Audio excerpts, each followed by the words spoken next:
কোমর ব্যথা সেটা যে কারণেই হোক, সেটা আপনার পিএলআইডির কারণে হতে পারে, সেটা স্পন্ডিলাইটিসের কারণে হতে পারে, সেটা হাড্ডি সরে যাওয়ার জন্য হতে পারে, যে কারণে কোমর ব্যথা হোক না কেন, কোমরের ব্যথার সাথে প্যাথোলজিক্যাল কারণের সাথে আপনার মাংসপেশি কিন্তু একটা সামঞ্জস্য কারণ রয়েছে।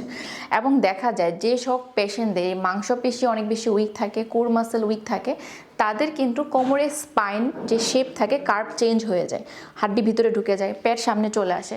তো এই সমস্যাগুলোর সাথেও কোমরের মেকানিজমের অনেক রিলেশন রয়েছে।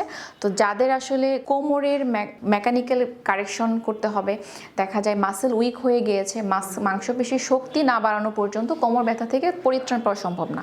এখন এই মাংসপেশির শক্তি বাড়ানোর জন্য অনেক ভালো চিকিৎসা রয়েছে, ফিজিওথেরাপি, বিভিন্ন রকম ব্যায়ামের সাথে রয়েছে নিউরোমাস্কুলার স্টিমুলেশন, যার মাধ্যমে আপনি আপনার মাসেলের স্ট্রেন গেইন করতে পারবেন। মাসেলে যখন স্ট্রেন গেইন হবে, আপনার হাড় সাপোর্ট পাবে, আপনি আপনার কোমর ব্যথা থেকে মুক্তি পেতে পারেন।